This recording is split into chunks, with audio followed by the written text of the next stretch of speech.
Stuck inside my shell, dealing with depression and anxiety is like a turtle hiding in its shell. Everyone has a story to tell, and I'm finally ready to tell my story. You might think that I have lived a great life, as I was born in Hawaii and lived in San Francisco, California, which are very beautiful places, and lived in hotels for most of my childhood. This does sound great. However, life always has its ups and downs. I also have cerebral palsy (CP), which isn't bad, but it presents its own challenges. I cannot walk and use a power wheelchair, and most of my life I have felt misunderstood and judged. Sometimes people think I'm dumb or deaf because I use a wheelchair and make fun of my jumpy, jerky, uncontrollable movements, and parents tell their kids, "Watch out, she's going to run you over." And sometimes people stare at me like I'm from outer space, or pray for me to get better and pat me on the head. And when I go to the doctors with someone, the doctor or nurse will talk to them instead of me like I'm not even in the room, even though I tell them I can speak for myself.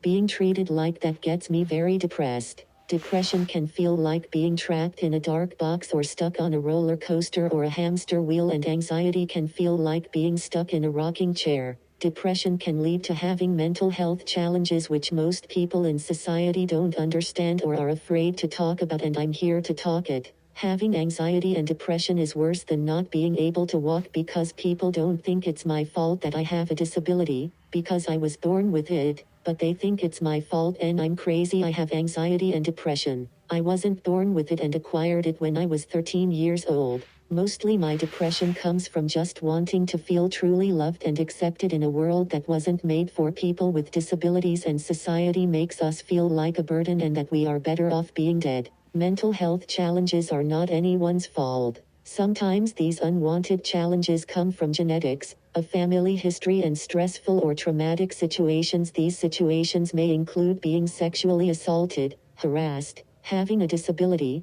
breast cancer, or family members dying from suicide and amyotrophic lateral sclerosis, ALS, or family members having strokes. None of these situations are my fault or anyone else's. Everyone has challenges in life. Mental health challenges can happen to anyone at any time. If you don't understand, please educate yourself before judging or making fun of someone. You never know, you may end up with having a disability or mental health challenges someday. In a blink of an eye, the life you knew can change. Please remember that no one is alone. There is always help out there.